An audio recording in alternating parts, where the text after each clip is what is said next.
मला वाटतं एक महत्त्वाचं आहे की आता आपण पाहिलेलं आहे की आपल्या राजकारणात सगळ्या बाजू हे स्पष्ट झालेले आहेत. एकच महत्त्वाचं आहे की आता जनतेला आस आहे की जे महाराष्ट्र लुटत आहेत, जे महाराष्ट्रात भ्रष्ट आहेत, त्यांना कोणी थारा देणार नाही, त्यांना कोणी पाठिंबा देणार नाही.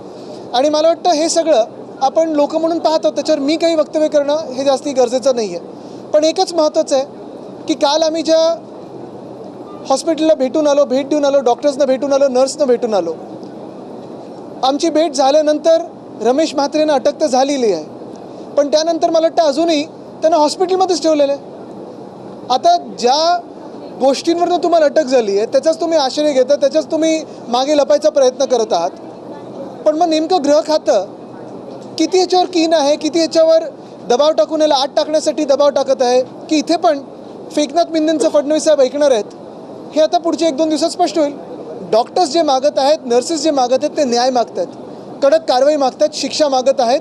माझं तर म्हणणं आहे की त्याची दिंड काढली पाहिजे आणि त्याचं नगरसेवक पद बरखास्त केलं पाहिजे. आणि जी एका बाजूला पक्षामध्ये अशा पद्धतीचा नगरसेवक वागतो त्याच्यावरती कुठलीही कारवाई पक्षांतर्गत केली जात नाही. तुमच्या पक्षातला नगरसेवक असा वागला असता तुम्ही कशी कारवाई त्याच्यावरती केली असती? शिंदेंनी काय करणं अपेक्षित? तुम्हाला आठवत असेल जेव्हा काही मंत्र्यांवर आरोप झाले, जसं संजय राठोड असतील किंवा इतर मंत्र्यांवर आरोप झाले, त्यांना त्यांच्या मंत्रिपदावरनं पहिलं आम्ही काढलं होतं.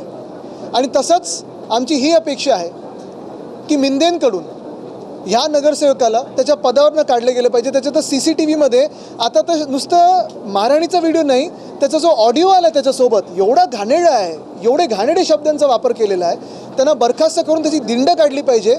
हीच आमची मागणी राहील. तरच त्या डॉक्टर्सना न्याय मिळेल. शिंदे कारवाई करतील असं वाटते का? एकनाथ शिंदे कारवाई करतील? स्वतः तसेच आहेत, पुढे काय त्यांच्याकडे अपेक्षा? महामार्गावरती देशी दारू विकली जात होती.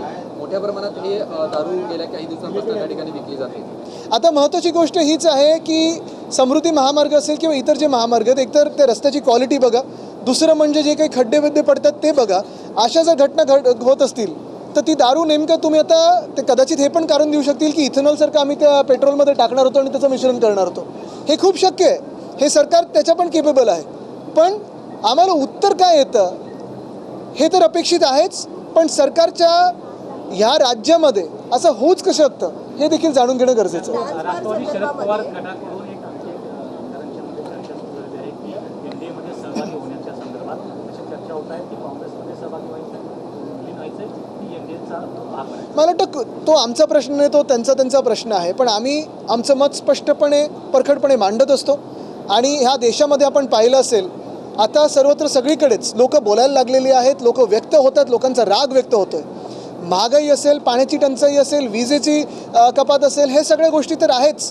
पण दुसऱ्या बाजूला आज मी जे कुठचेही पक्ष असतील, जे कुठचेही खासदार असतील, जे कुठचेही आमदार असतील, जे कुठचेही नगरसेवक असतील, अधिकृतरित्या अनधिकृतरित्या भाजपसोबत जाऊ पाहत आहेत, त्यांना एवढंच विचारत आहे, जी लोक राम मंदिराला लुटू शकतात, दानपेटी सोडली नाही, तुम्ही त्यांच्यासोबत मांडी लावून बसणार का?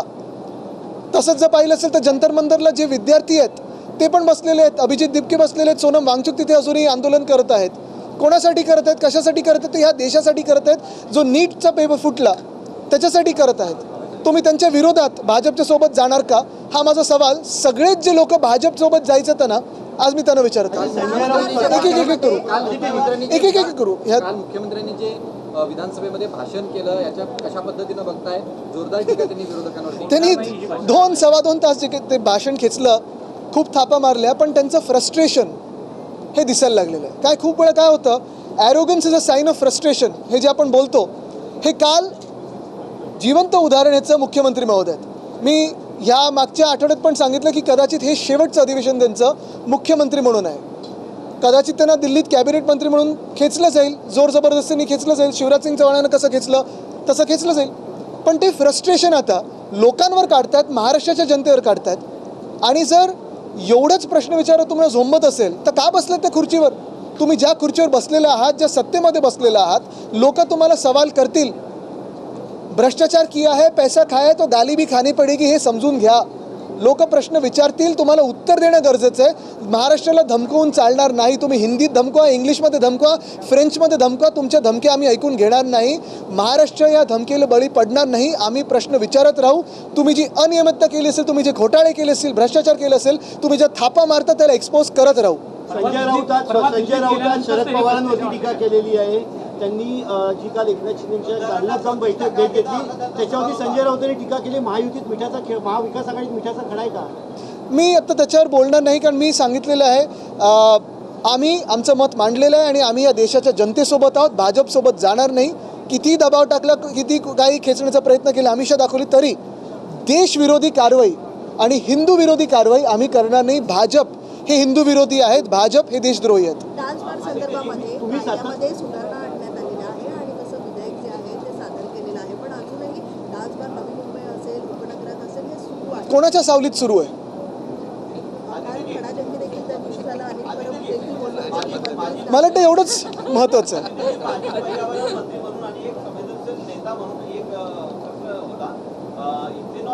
पेट्रोलवर एकंदरीत भारतामध्ये फार मोठ्या प्रमाणात सोशल माध्यमांवरती प्रतिक्रिया येत आहेत का रोज पाहायला मिळतोय. तुम्ही कसं बघताय? मी इथेनॉलबद्दल सातत्याने म्हणतच आहे की इथेनॉल, पहिली गोष्ट म्हणजे पर्यावरण वगैरे हे सगळं एका बाजूला, पण आपल्याला आठवत असेल तो व्हिडिओ गडकरी साहेबच सांगत होते की इथेनॉल जेव्हा मिश्रण सुरू होईल तेव्हा 15 रुपये लिटर वगैरे पेट्रोल मिळेल, हा त्यांचाच व्हिडिओ आहे. आणि मग प्रश्न विचारल्यानंतर देशद्रोही, त्यांना हाच व्हिडिओ दाखवल्यानंतर ते बोलतात हे मी बोललोच नाही आहे. महत्त्वाची गोष्ट आहे, आज जगात क्रूडचे प्राइसेस कमी झालेत, किमती कमी झाल्यात. आपल्याच देशात का नाही कमी झालेत?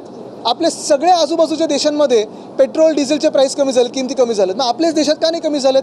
उत्तर प्रदेशचं इलेक्शन आलं तेव्हा कमी करणार, गोव्याचं इलेक्शन येईल तेव्हा तुम्ही कमी करणार, देशाची निवडणूक येईल तेव्हा तुम्ही कमी करणार.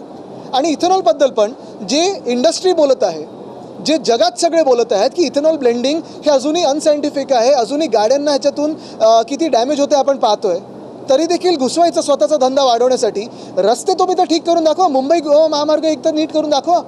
10-12 वर्ष झाली हा रस्ता चालू आहे. त्या खड्ड्यांमध्ये थोडं इथेनॉल टाकून तिथे तरी ते खड्डे बुजवा.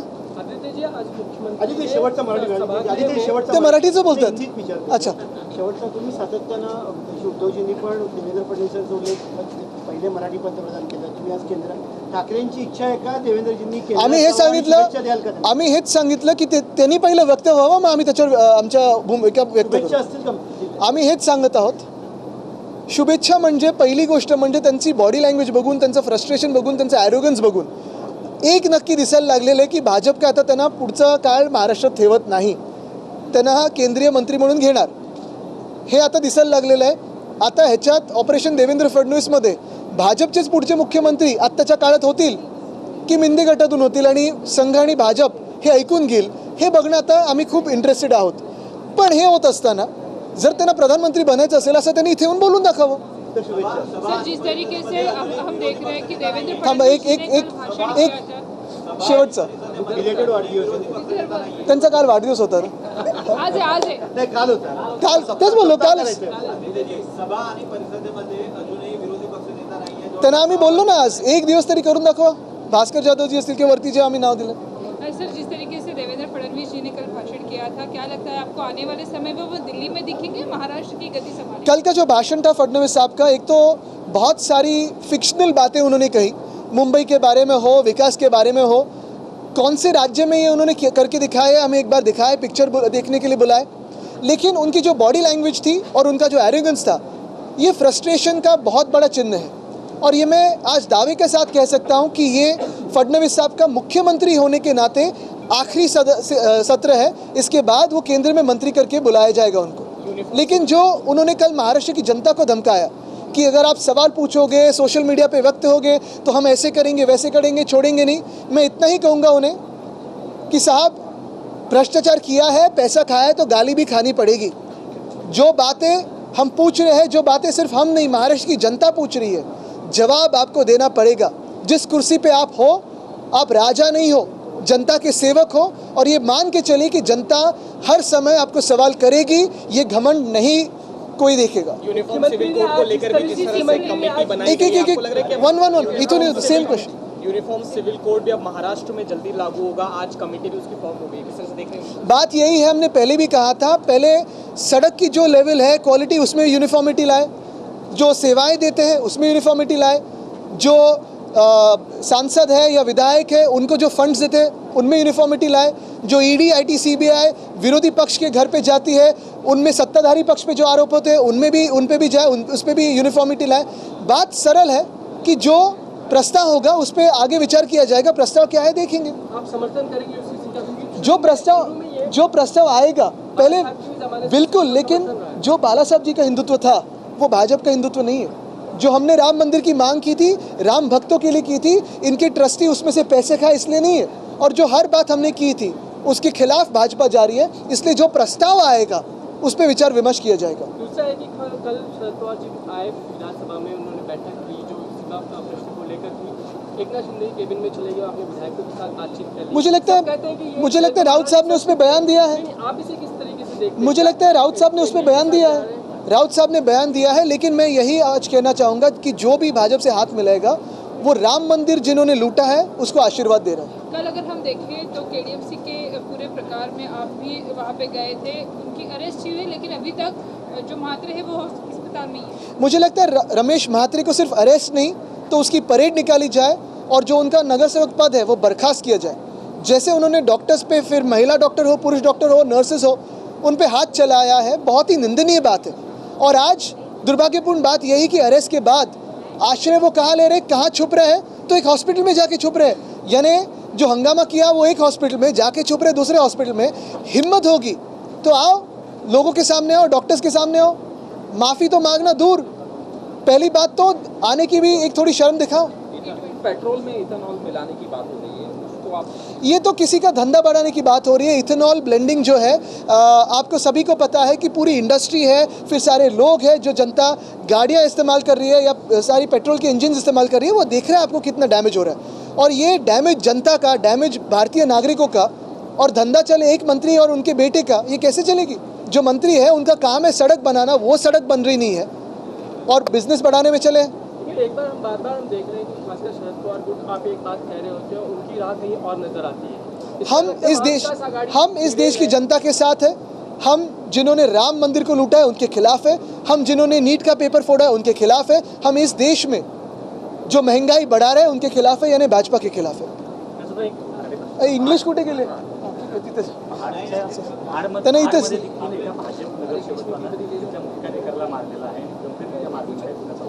मुख्य गोष्ट हीच आहे, हे सगळं झाल्यानंतर अटक होते का? कदाचित त्यांना मंत्री बनवलं असेल. So what do you think about this KDMC hospital? Yesterday you saw, after my visit to the KDMC hospital and meeting the doctors and nurses, Ramesh Mhatre has been arrested. However, only arrest is not enough. After being arrested, he should be charged with the most heinous of the crime, which is beating up doctors and nurses. The other thing is he should be paraded and he should be disqualified from the post of the corporator.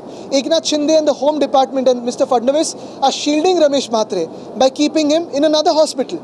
This is against the doctors and this is the against interest of the nurses. Committee has formed for UCG. The Uniform Civil Code, of course, uniformity also has to come in first and foremost in the distribution of funds for development for MPs and MLAs. Uniformity has to come in the way the ED, IT, CBI sees all politicians. It only goes behind opposition politicians and tries to convert them to the BJP. Why not have uniformity in that first? And of course, as far as the Uniform Civil Code goes, let them present the bill and then we shall debate the merits of the bill. Mixing of ethanol in petrol. I think mixing of ethanol in petrol is only being done to promote the industry of a certain someone, a certain dynasty in this government. It is sad that lakhs and lakhs of Indians are being held hostage to promote the business interest of a certain dynasty. Chief Minister has given the statement for yesterday's missing link. What do you Mr. Fadnavis, as the Chief Minister, is probably holding his position as Chief Minister for the last time in this session, after which he will be pulled in the Union Cabinet. The frustration is very clearly seen in his language. The arrogance is only a sign of his frustration. और इससे आखिरी सवाल है कि कल जिस तरीके से आप लोग डिमांड कर रहे थे डिस्कशन की, अंतिम 18 प्रस्ताव जिसको कहते हैं, कल आप लोग को परमिशन दी, आज मिली, आप लोग डिस्कशन में शामिल होंगे और कौन कौन से प्रमुख मुद्दे आप बिल्कुल, आज तो हमने डिस्कशन के लिए लिया है ये मुद्दा, लेकिन अगर आप देखें तो ना सीएम उपस्थित है, ना DCM 1 उपस्थित है, ना DCM 2 उपस्थित है, ना कोई कैबिनेट मंत्री उपस्थित है. एक MOS ऐसे ही आज जिम्मेदारी संभाल रहे तो उसके जवाब दे रहे हैं. शरद पवार आए थे, एकनाथ शिंदे जिससे मिले, अब ये चर्चाएं ऐसी चल रही है कि कहीं ना कहीं एनडीए तो ज्वाइन नहीं करेंगे शरद पवार. मुझे लगता है उसका जवाब संजय राउत जी ने दिया है. आप क्या कहेंगे? नहीं, संजय राउत जी ने दिया है उसका जवाब.